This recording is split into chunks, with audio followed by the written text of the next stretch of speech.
Hello मेरे प्यारे agriculture साथियों। मैं आज आपके सामने कुछ नया टॉपिक लेकर जुड़ने वाला हूं। मैं आज आपको पढ़ाऊंगा प्लांट न्यूट्रिएंट्स। ये 10 मिनट का शो रहेगा जिसमें कि मैं पूरा प्लांट न्यूट्रिएंट्स आपको कंफर्म करा दूंगा। जिसमें जो भी एग्जाम होते हैं एग्रीकल्चर के जो भी एग्जाम होते हैं उन उनमें प्लांट न्यूट्रिएंट्स से रिलेटेड जो भी क्वेश्चन पूछे जाते हैं उनसे रिलेटेड ऐसे मोस्ट इंपोर्टेंट क्वेश्चन और पूरा टॉपिक एक ही क्लास में 10 मिनट के शो में लेकर आया हूं, ताकि आप पूरा टॉपिक रिवाइज कर सको और सीख सको।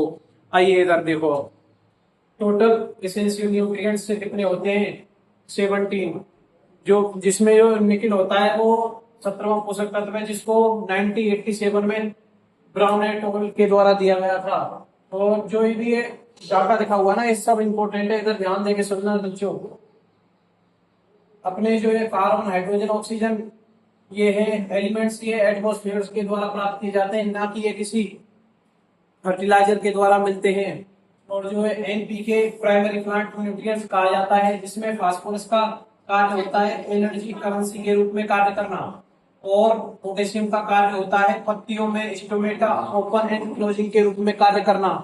जैसा कि आप सबको पता है दोस्तों, एनपीके प्राइमरी प्लांट न्यूट्रिएंट्स है और सीएमजीएस सेकेंडरी प्लांट न्यूट्रिएंट्स है। सीएमजीएस में जो कैल्शियम होता है अपना, वो सेल वॉल स्ट्रक्चर निर्माण के लिए यूज होता है, और कैल्शियम से होने वाला डिसऑर्डर है बीट रूट। और मैग्नीशियम क्लोरोफिल निर्माण के लिए आवश्यक होता है। सल्फर होता है जो कि तिलहनी फसलों में और एसिड फसलों में तेल की मात्रा बढ़ाने के लिए यूज किया जाता है। ठीक है, आगे हम बताते हैं mobility in soil of plant.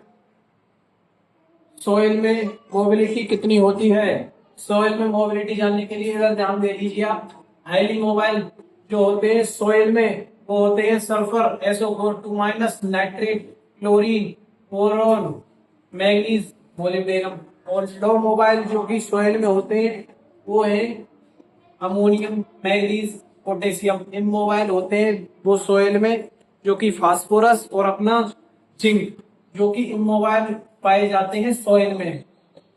इसके विपरीत mobility in plants, mobility in plants, ठीक है, mobility in plants nutrients. Okay, highly mobile NPK, एमओके, माई, एमसी। मीडियम जो होते हैं वो प्लांट में जिंक होता है, और जो लो मोबाइल होता है प्लांट्स में वो सल्फर, मैग्नीज, एमएन और सीयू होते हैं।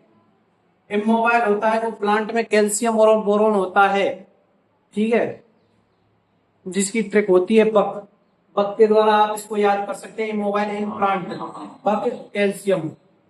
और आपके लिए कुछ महत्वपूर्ण इंपॉर्टेंट जानकारी से रिलेटेड, जिंक जो होता है उससे व्हाइट बर्ड रोग होता है मक्के में, और जो मैग्नीज होता है उससे उसको फोटोलाइसिस ऑफ वाटर के लिए यूज किया जाता है। मैग्नीज जो कि अपना सूक्ष्म पोषक तत्व होता है।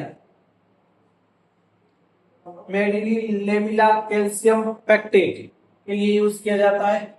और आप इधर ध्यान दीजिए, कैल्शियम और बोरोन होता है जो कि इमोबाइल होते हैं, इनसे हार्ड रॉड होता है, टॉप पोर्शन ऑफ प्लांट पर पाए जाते हैं ये। और नाइट्रोजन जो होता है वो वेजिटेटिव ग्रोथ के लिए उपयोग किया जाता है।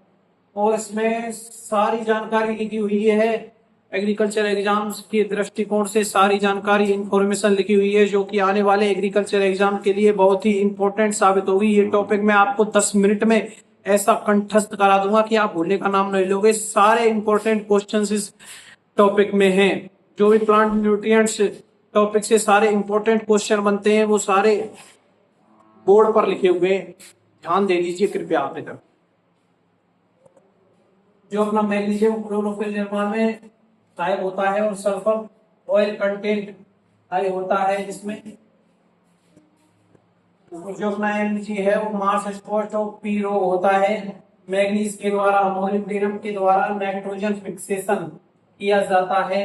निकेल जो होता है उसके द्वारा वेक्टेरिन पॉलीफ्लोवर होता है, और बोरॉन पॉलिनेशन के लिए यूज किया जाता है।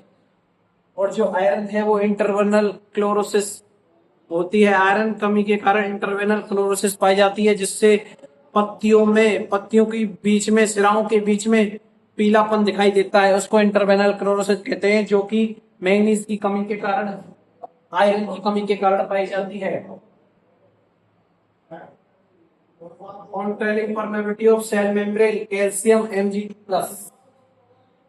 और जो इंडिकेटर प्लांट्स है, देखिए उधर लिखे हुए इंडिकेटर प्लांट्स जिसकी कमी के लक्षण है पौधों में दिखाई देते हैं। नाइट्रोजन की कमी के लक्षण बंद गोभी में दिखाई देते हैं, कैबेज कहा जाता है। पोटेशियम फास्फोरस की कमी के लक्षण मस्टर्ड में दिखाई देते हैं। पोटेशियम की कमी के लक्षण पोटैटो में दिखाई देते हैं। कैल्शियम की कमी के लक्षण सनफ्लावर में दिखाई देते हैं। बोरोन की कमी के लक्षण शुगर बीट में दिखाई देते हैं। सोडियम की कमी के लक्षण शुगर बीट में भी दिखाई देते हैं। और जो भी पोटेशियम है वो मार्जिनल स्कॉर्चिंग के लिए यूज होता है। जैसा कि आपको पता है, मैंने यहाँ पर लिखी हुई सारी जानकारी का एक्सप्लेन कर दिया है, और जो भी कोई क्वेश्चन रह गया है उसके लिए क्षमा चाहते हैं। धन्यवाद। आप ज्यादा से ज्यादा प्यार दें इस चैनल को। धन्यवाद साथियों, टाटा बाय बाय।